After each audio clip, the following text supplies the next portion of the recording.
नवरात्र की पहली देवी मां शैलपुत्री की कथा। नवरात्रि का आरंभ मां शैलपुत्री की पूजा से होता है। पर्वतराज हिमालय के घर पुत्री के रूप में जन्म लेने के कारण इनका नाम शैलपुत्री विख्यात हुआ।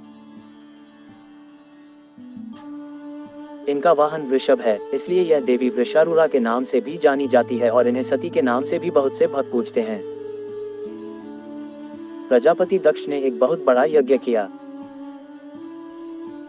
इसमें उन्होंने सारे देवताओं को अपना अपना यज्ञ भाग प्राप्त करने के लिए आमंत्रित किया, किंतु शंकर जी को उन्होंने इस यज्ञ में निमंत्रण नहीं भेजा।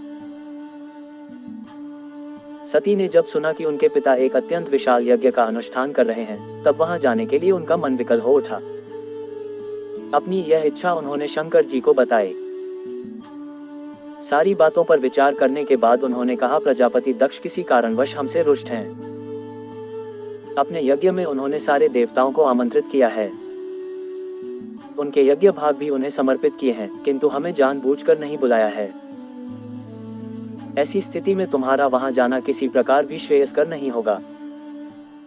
शंकर जी के इस उपदेश से सती का प्रबोध नहीं हुआ। पिता का यज्ञ देखने, वहां जाकर माता और बहनों से मिलने की उनकी व्यग्रता किसी प्रकार भी कम न हो सकी। उनका प्रबल आग्रह देखकर भगवान शंकर जी ने उन्हें वहां जाने की अनुमति दे दी। सती ने पिता के घर पहुंचकर देखा कि कोई भी उनसे आदर और प्रेम के साथ बात नहीं कर रहा है। सारे लोग मुंह फेरे हुए हैं। केवल उनकी माता ने स्नेह से उन्हें गले लगाया। बहनों की बातों में व्यंग्य और उपहास के भाव भरे हुए थे। परिजनों के इस व्यवहार से उनके मन को बहुत ठेस पहुंची। उन्होंने यह भी देखा कि वहां चतुर्दिक भगवान शंकर जी के प्रति तिरस्कार का भाव भरा हुआ है।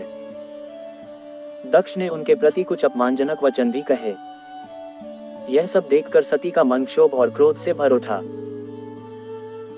उन्होंने सोचा, भगवान शंकर जी की बात न मान, यहां आकर मैंने बहुत बड़ी गलती की है।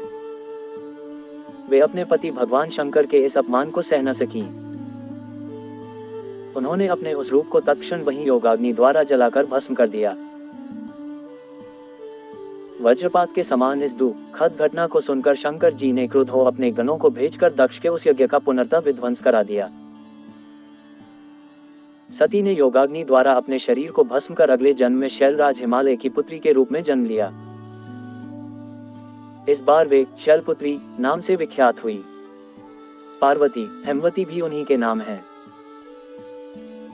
उपनिषद की एक कथा के अनुसार इन्हीं ने हेमवती स्वरूप से देवताओं का गर्भ भंजन किया था।